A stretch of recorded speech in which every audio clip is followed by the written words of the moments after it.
The council chamber stretched wide and tall, filled with beings from across the galaxy. Minho Park stood at the human podium, his hands gripping the edges as he watched the alien representatives whisper among themselves.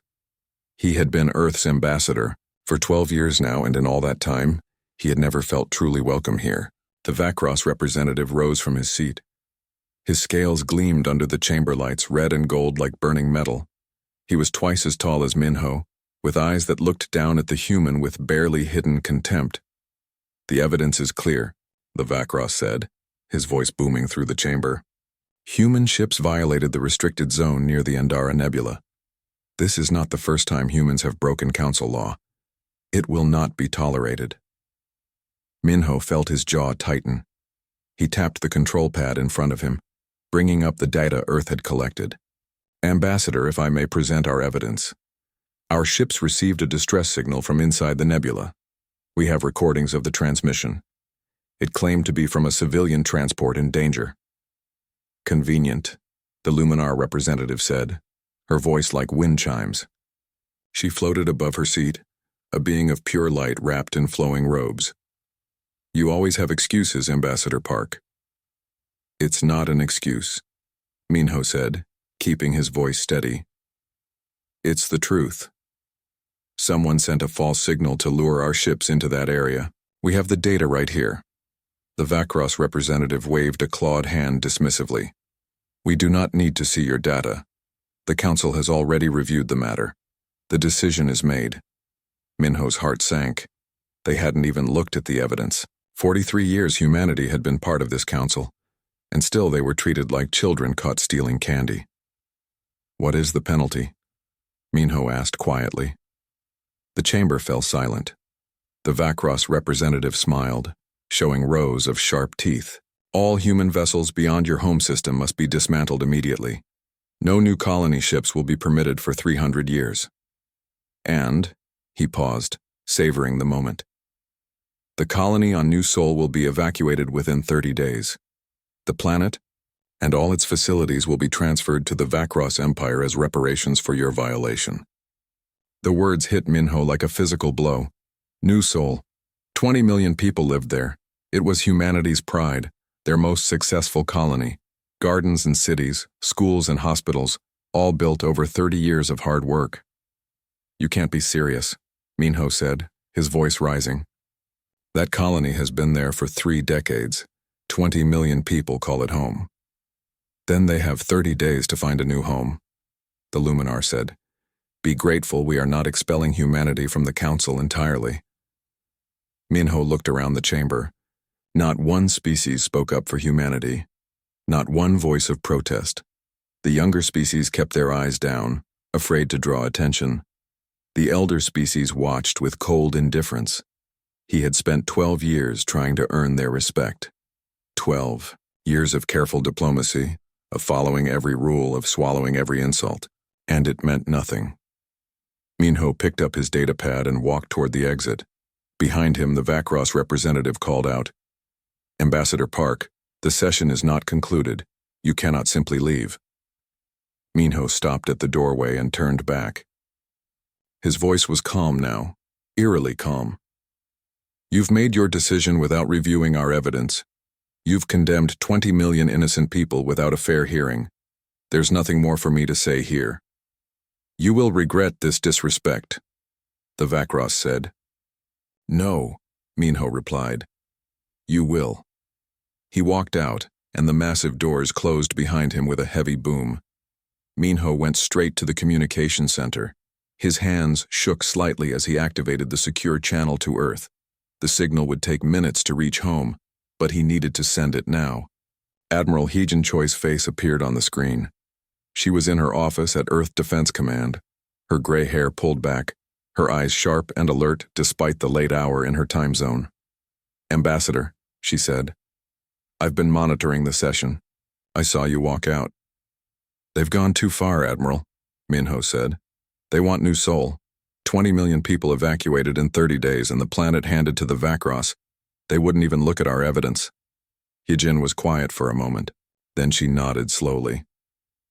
"I'll convene the Defense Council immediately. Stand by for further instructions." The screen went dark. Minho sat in the silence of the communication room, feeling the weight of what was coming. They had tried peace. They had tried diplomacy. For 43 years, humanity had played by the Council's rules. Those days were over. Back on Earth, Admiral Hyejin Choi walked into the command center. Officers snapped to attention as she entered. She moved to the central display table, where holographic images of human space floated in the air. "Get me all senior commanders," she said. "Emergency protocol. I want everyone on this call in 10 minutes." The officers moved quickly. Within minutes, faces appeared on screens around the room. Ship captains, colony governors, military leaders from Mars, Luna, and the outer stations. Every important figure in Earth's defense network. Captain Ji-won Kim was among them, calling from her ship, the Indomitable. She was younger than most of the other commanders, but she had proven herself in dozens of difficult situations. Her dark eyes were focused and ready. "The situation is simple," Hyejin began. "The Galactic Council has ordered us to abandon New Sol. They want 20 million of our people displaced. They want our colony fleet dismantled. They want us to stop expanding for 3 centuries. She paused, looking at each face on the screens. "I'm calling for a vote. Do we comply with these orders or do we stand our ground?" The responses came quickly. One by one, every commander voted the same way. Stand and fight. Not a single voice of disagreement. Captain Ji-won Kim spoke up. "Admiral, my crew is ready. We've been ready for a long time. Just give the word." Hyejin nodded. "Then it's decided. Send word to all colonies. Begin preparation protocols. Activate the sleeper fleets." "The sleeper fleets?" one of the younger commanders asked. "I thought those were just rumors." Hyejin allowed herself a small smile. "No rumor. For 43 years we've been preparing for this day. We hoped it would never come, but we knew it might." She touched a control, and new images appeared on the display. Ships, hundreds of ships, hidden in asteroid bases disguised as mining stations, scattered across human space where the Council never thought to look. "We've been building in secret," Hyejin said. "New technology, new weapons, everything the Council doesn't know we have. They think they're dealing with the primitive species that joined them 4 decades ago. They're about to learn how wrong they are." Across human space, the message went out. In encrypted bursts, encoded signals, through channels the Council didn't monitor. Every human colony received the same alert.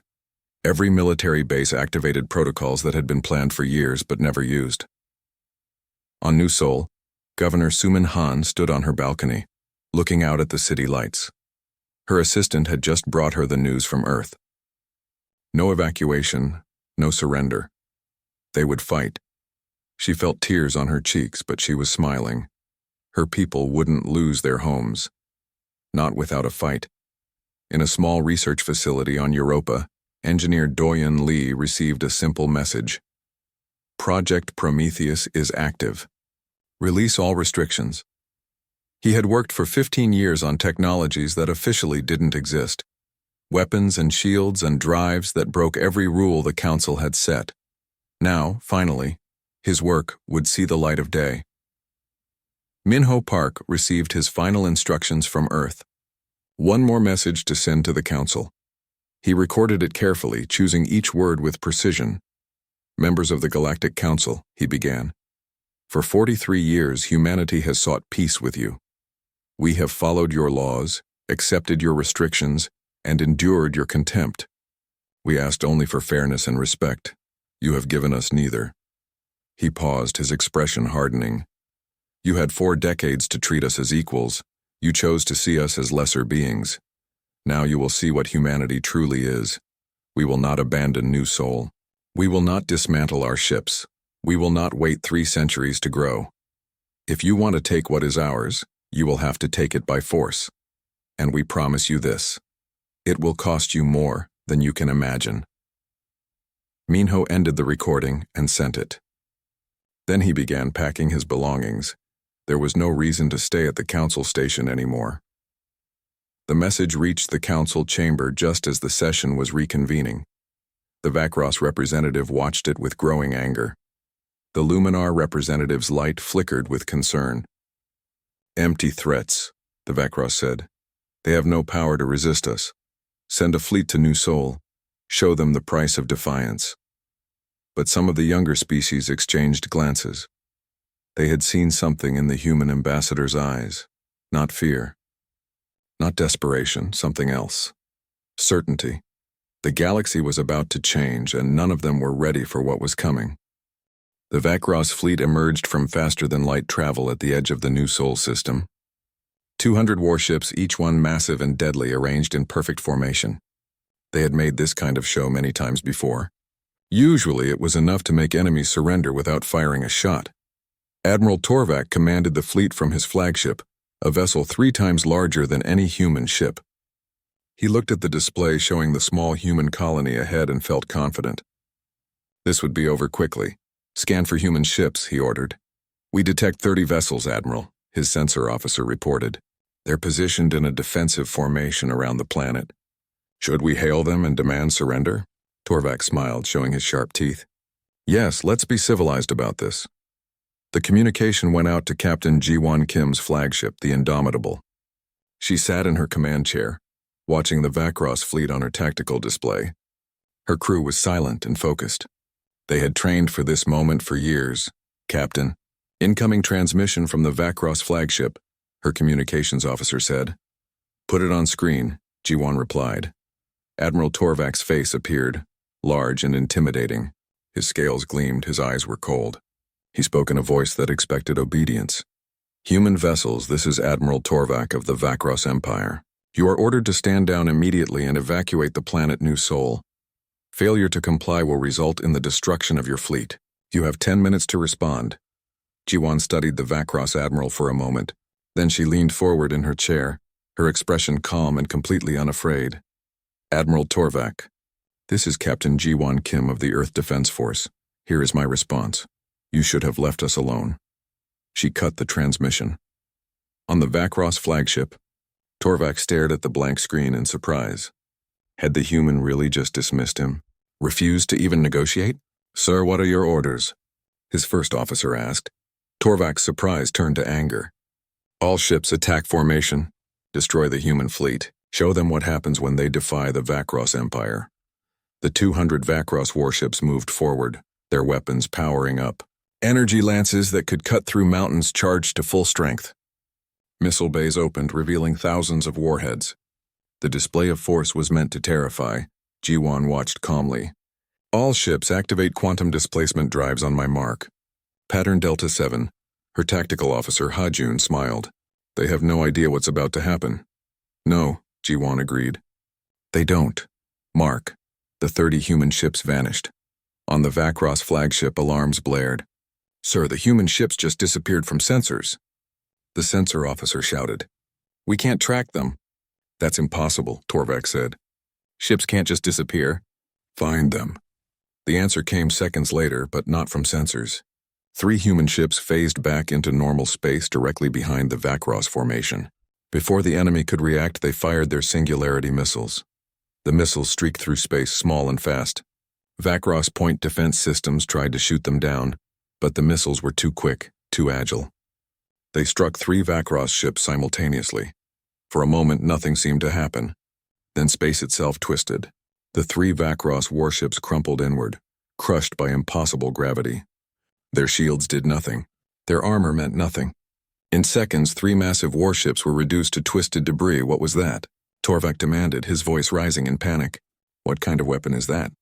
More human ships phased in and out of existence, attacking from impossible angles. The Vacross fleet tried to respond, their energy lances cutting through space, but they were hitting nothing. The human ships appeared, fired, and vanished before return fire could reach them. Another wave of Singularity missiles launched. 5 more Vacross ships collapsed into wreckage. "All ships concentrate fire," Torvak ordered. "When they appear, hit them with everything." The Vacross fleet tried to adapt. They began firing at the space where human ships appeared, hoping to catch them. Sometimes it worked. Energy lances struck human vessels, but the null field generators activated, and the energy weapons simply dissipated against the shields. The beams that should have destroyed human ships in one hit did nothing. On the Indomitable, Jiwan watched her tactical display with satisfaction. Her fleet was performing perfectly. Status report. All ships reporting green, Captain, Hajun replied. Minor shield drain on the Swift Runner, but nothing serious. Enemy casualties at 15 ships destroyed, 12 heavily damaged. Good. Continue pattern rotations. Don't let them predict our movements. The battle continued. The Vakros fleet, despite their numbers, couldn't land effective hits. Their weapons were useless against the null field generators. Their sensors couldn't track ships using quantum displacement drives. And every time they tried to regroup, more singularity missiles tore through their formation. Admiral Torvak watched in growing horror as his fleet was systematically destroyed. This wasn't supposed to happen. The Vakros Empire had the most powerful military in the galaxy. They had conquered dozens of worlds.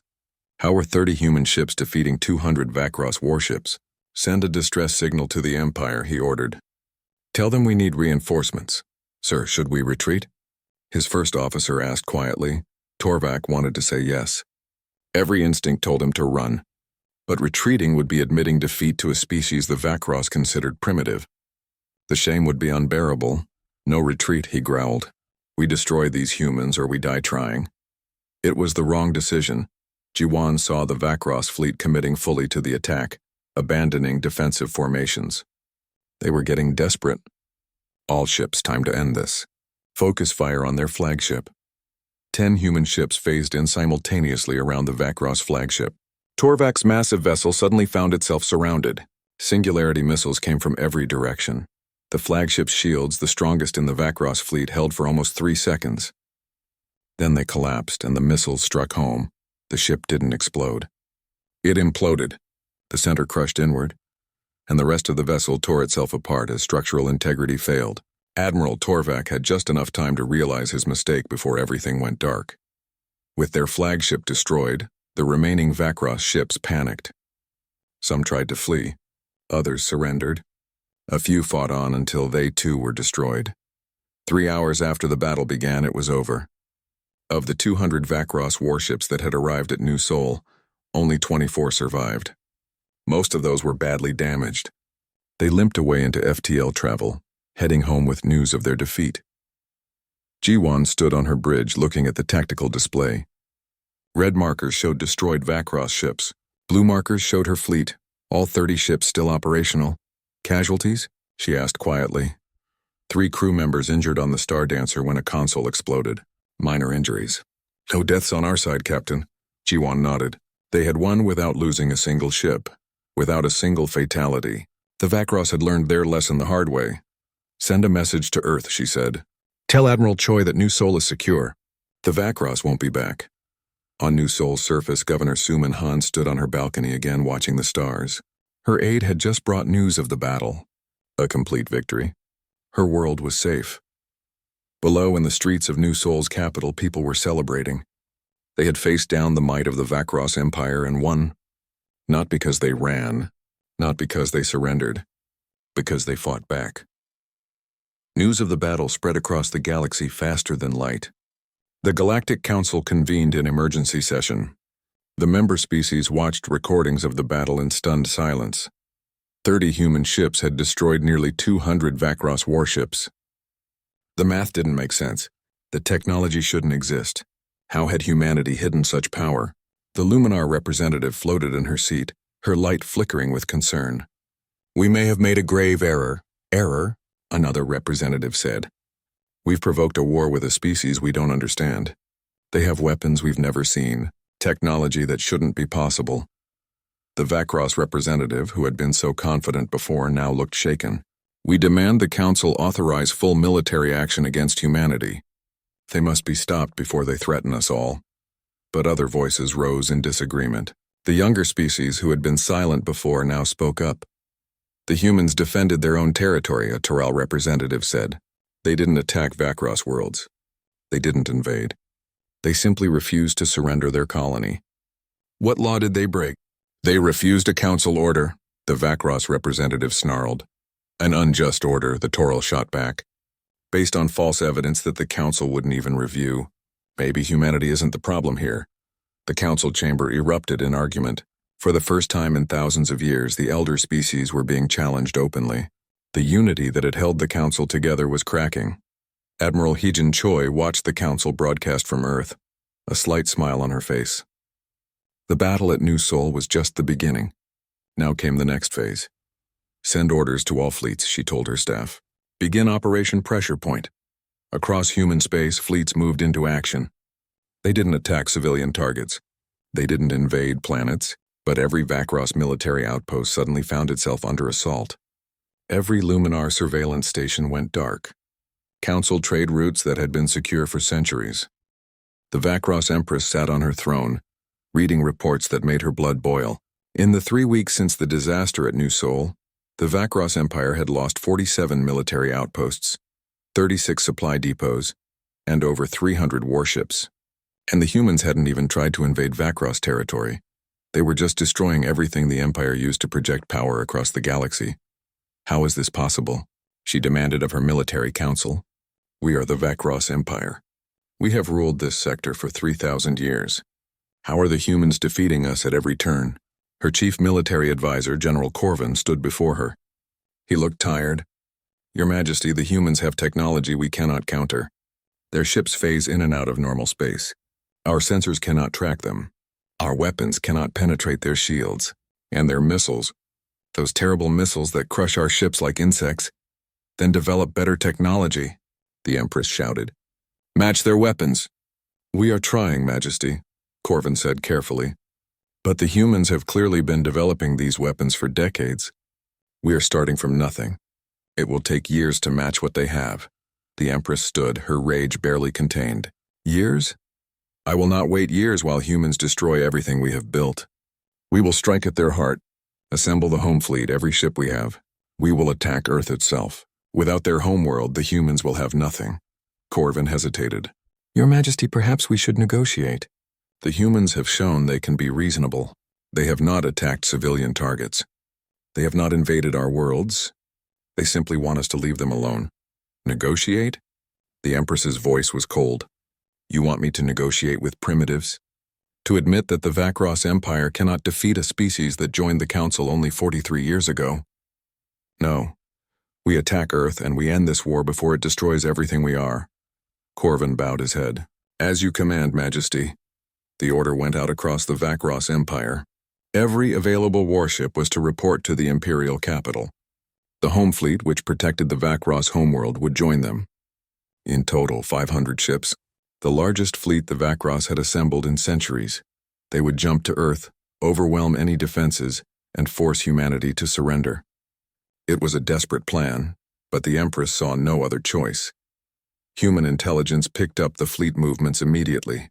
Ambassador Minho Park, now back on Earth, sat in a meeting with Admiral Heejin Choi and other top officials.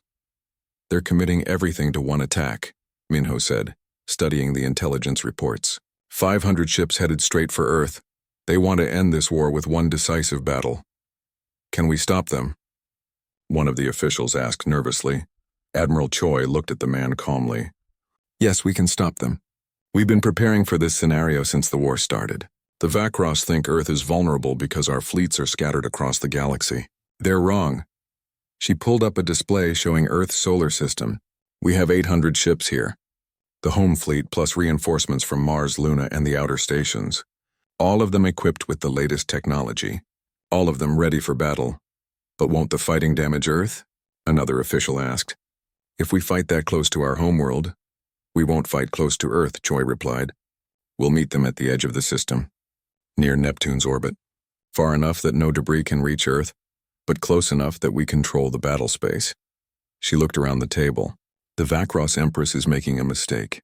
She's bringing her entire fleet to our home territory, where we have every advantage, where we can resupply and repair instantly, where every sensor and weapon platform we've built over 40 years will support us. She's not invading our home.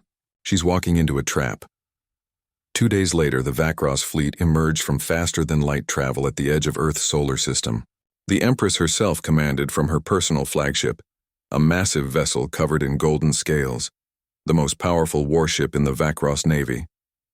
She looked at the tactical display with satisfaction. Ahead near the ice giant Neptune, the human fleet waited. She counted ships. 800 human vessels against her 500. Better odds than she expected. But Vakros ships were individually more powerful. This would still be their victory. "Open a channel," she commanded. "Let me speak to whoever leads the humans." Admiral Hyejin Choi's face appeared on the screen.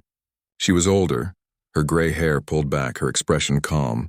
The Empress tried to intimidate her with a fierce stare, but the human admiral seemed unimpressed. "I am Empress Shavara of the Vakros Empire," she declared. "You have attacked my forces across the galaxy. You have humiliated my people. Now you will pay the price. Surrender immediately, and I will allow your species to survive as servants of the Empire. Refuse, and Earth will burn." Hyejin studied the Vakros Empress for a long moment. Then she spoke, her voice quiet but hard as steel. "You came to our home system with 500 ships. You threatened to burn our world. You offer us slavery as mercy." She paused. "Empress Shavara, you have made 3 mistakes today. First, you assumed we would be afraid. Second, you assumed you could win. Third, and most importantly, you came here at all. We would have been content to simply defend our colonies, but you brought war to our doorstep. Now we'll show you what that truly costs." The transmission ended.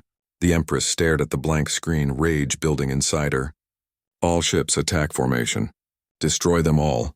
The Vakros fleet surged forward, weapons charging. 500 warships, each one a masterpiece of destructive power, advancing like a tidal wave. Admiral Choi watched them come. "All ships activate null field generators. Pattern formation Echo 9. Let's show them what home field advantage really means." The human fleet didn't retreat. They held their position near Neptune, waiting. The Vakros fleet opened fire at maximum range, thousands of energy lances cutting through space. The beams struck the null field generators and dissipated harmlessly. Not a single human ship was damaged. Then the human counterattack began. Weapon platforms hidden throughout the outer solar system activated. Platforms disguised as asteroids, as ice chunks, as mining stations. Hundreds of them, all targeting the Vakros fleet simultaneously.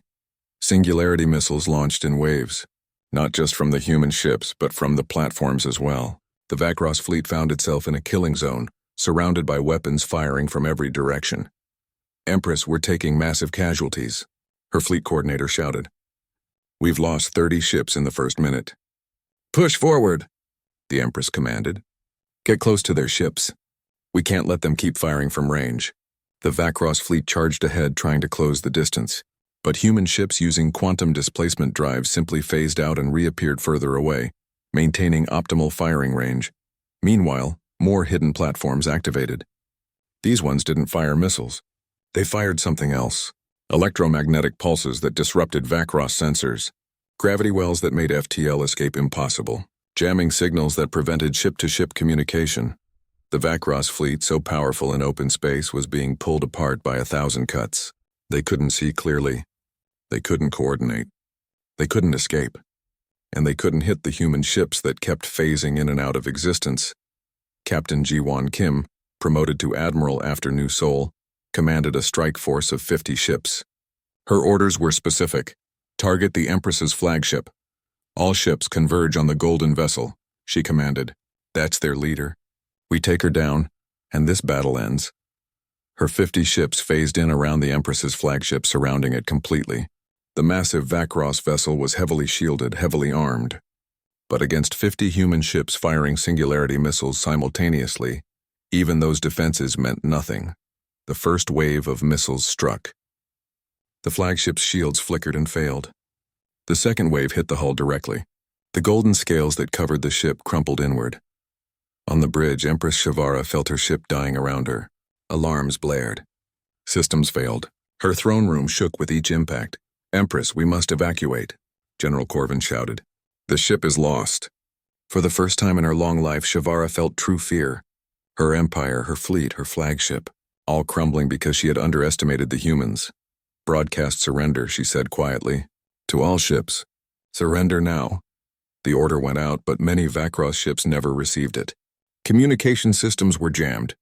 Some ships kept fighting, unaware their Empress had given up. Those ships died in the following minutes, crushed by the relentless human assault. Ji-won held her fire as escape pods began ejecting from the Empress's flagship. Human ships moved to recover the pods, taking the Vakros survivors prisoner, including Empress Shavara herself.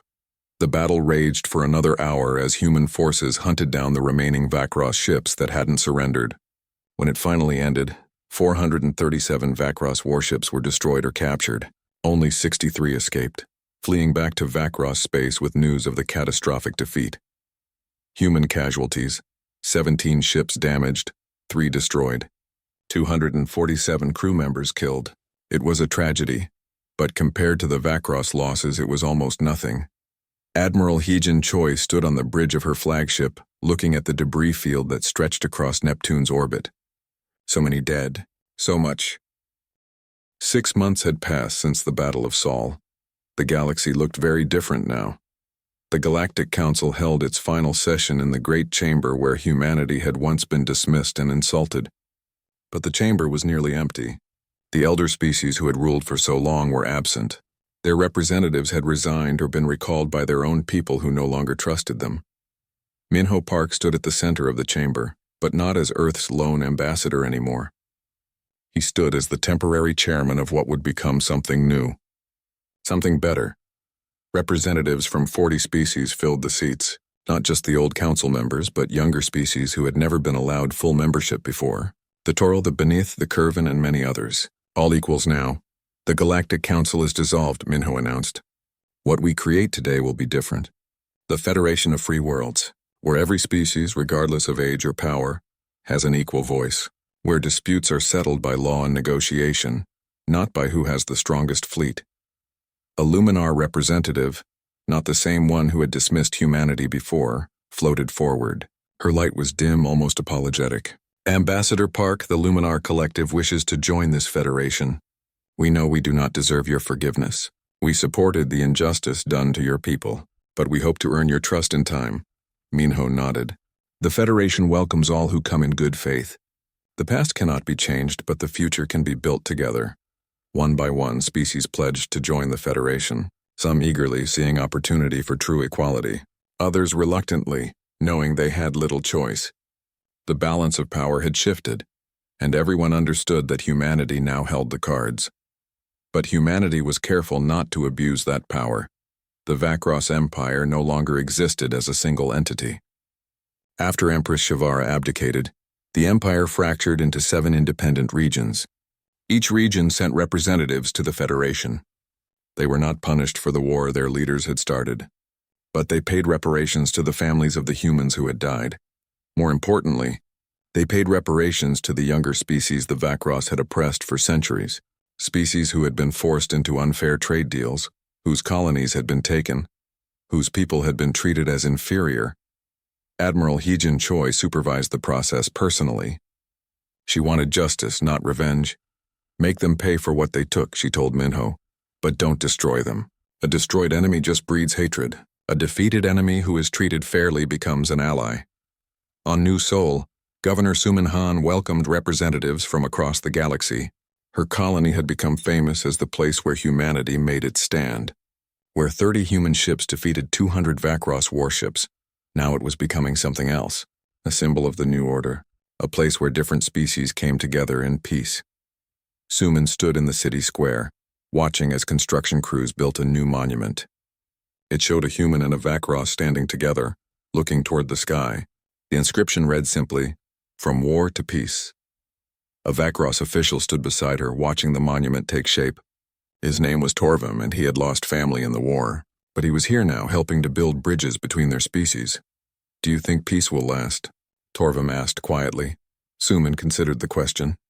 "I think it depends on us, on whether we remember why the war happened. The moment we forget, the moment we start thinking some species are better than others, that's when it will fall apart again."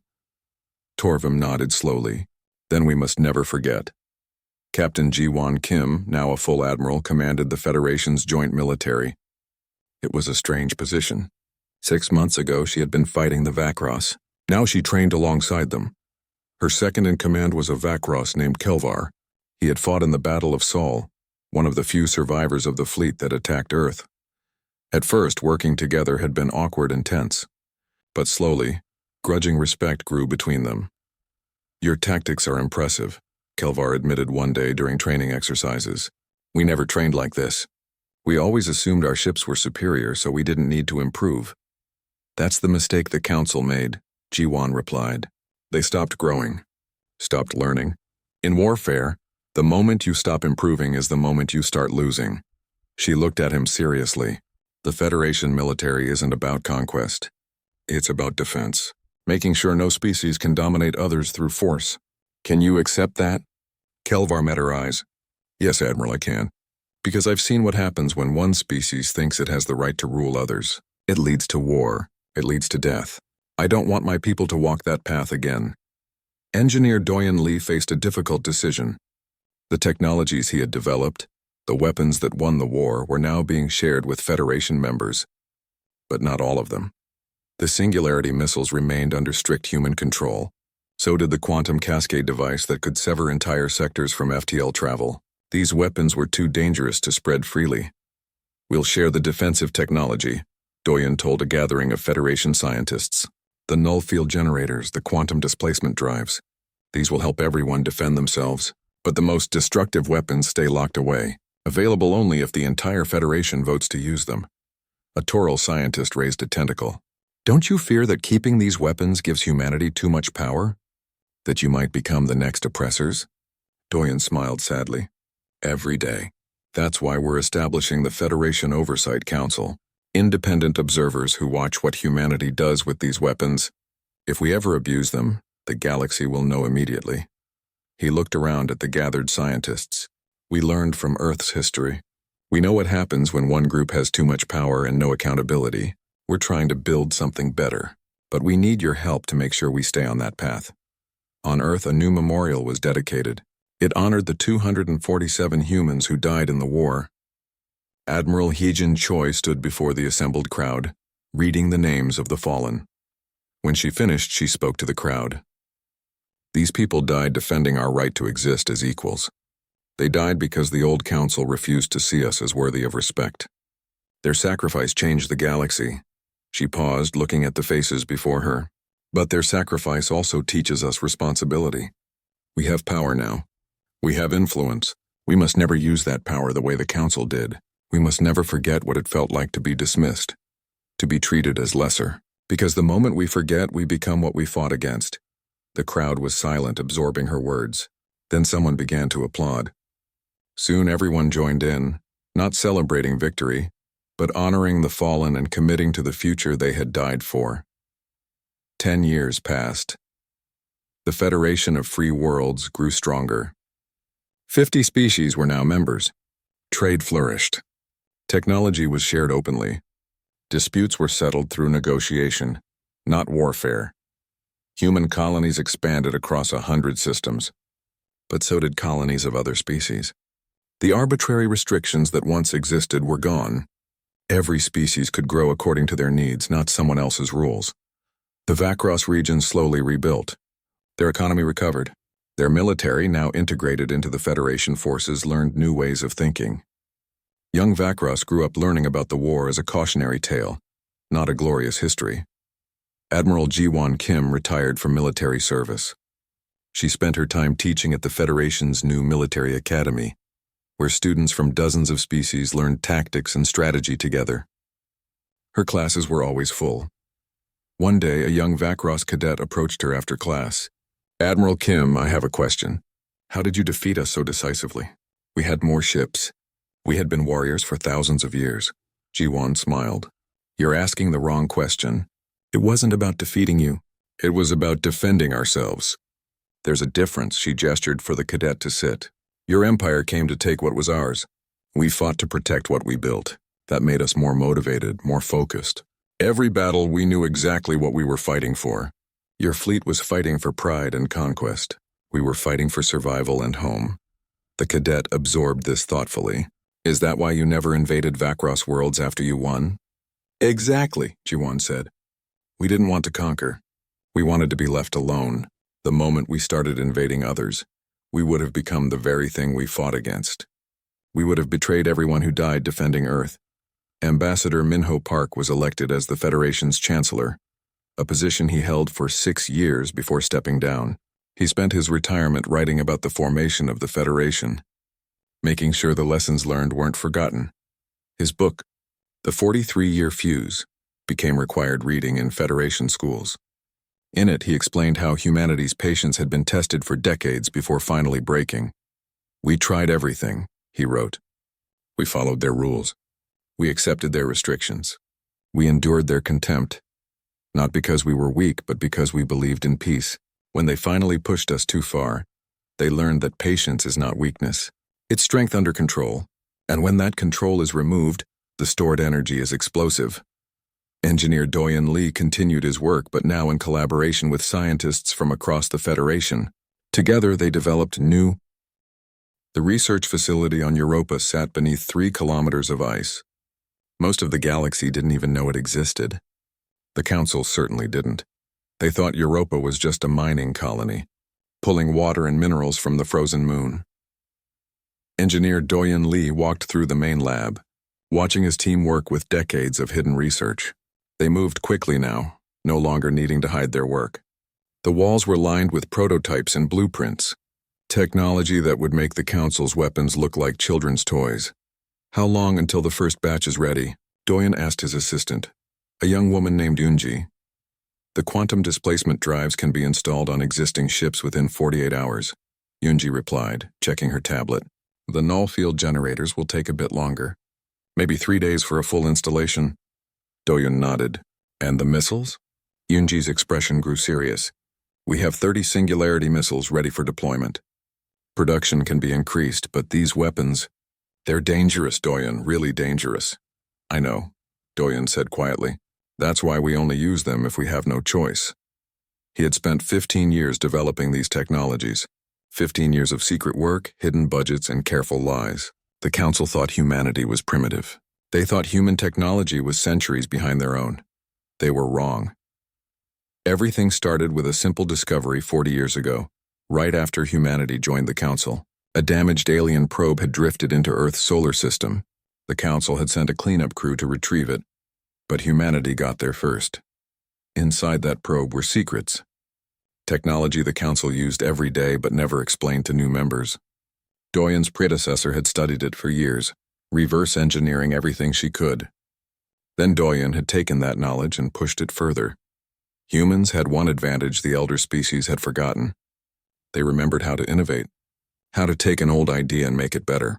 The Council species had been using the same technology for thousands of years. They never improved because they never needed to. Humanity needed to, and so they did. "Send word to Admiral Choi," Doyen said. "Project Prometheus is ready. All systems are operational." Across human space, fleets that shouldn't exist began to wake up. In the asteroid belt beyond Mars, mining stations opened their hidden bays. Ships emerged, sleek and deadly, their hulls black as space itself. They had been built piece by piece over decades, assembled in secret, tested in areas where Council sensors couldn't reach. Captain Jiwon Kim stood on the bridge of the Indomitable, watching her tactical display update. New ships appeared on the screen, dozens of them. Ships she had only heard about in classified briefings, ships that officially didn't exist. "All vessels report ready status, Captain," her first officer said. "The fleet is assembled." Jiwon studied the display. 30 ships under her command. Not a large fleet by Council standards, but each ship carried technology that would surprise the galaxy. "Set course for New Sol," she ordered. "Maximum speed. We need to be in position before the Vakros arrive." Her ship jumped to faster-than-light travel and the others followed. But they didn't use the standard FTL lanes that the Council monitored.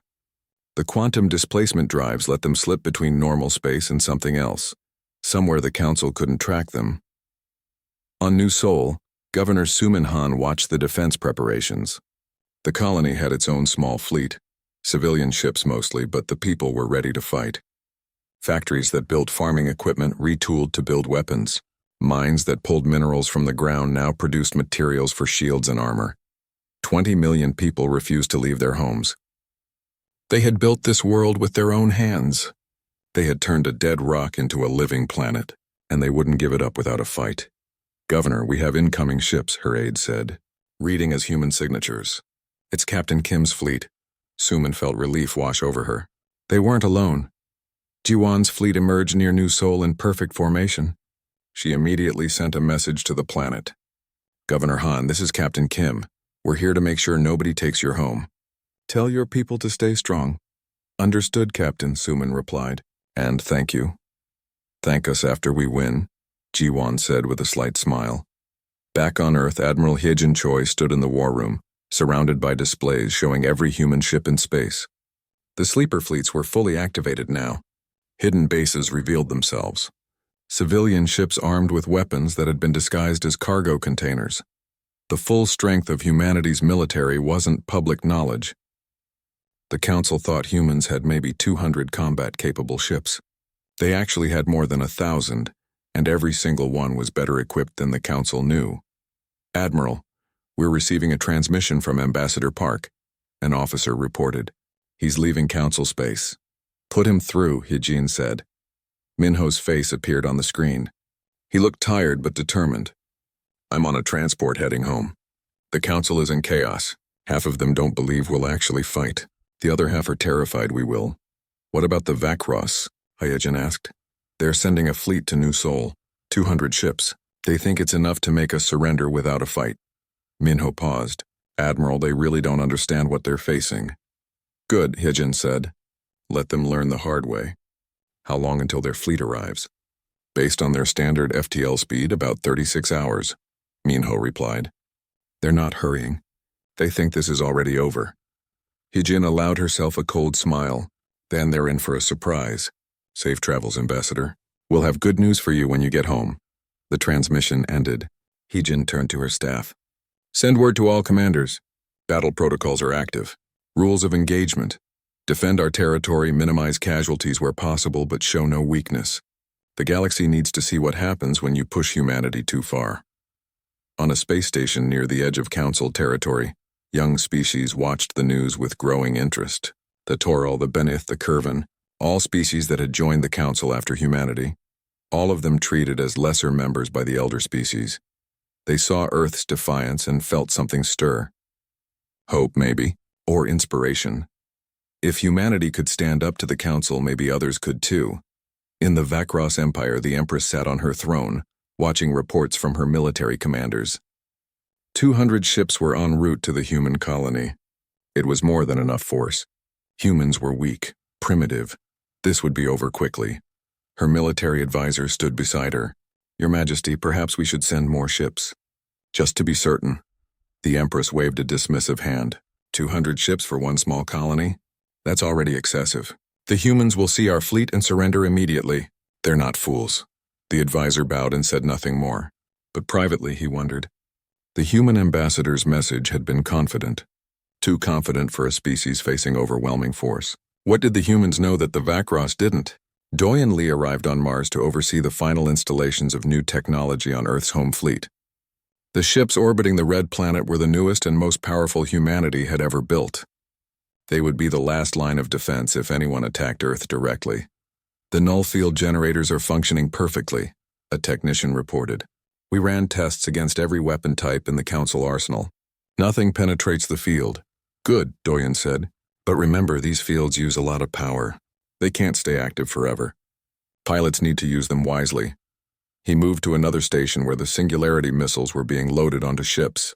Each missile was small, no bigger than a standard torpedo. But inside each one was technology that bent physics in frightening ways. When a Singularity missile hit its target, it didn't explode. It collapsed.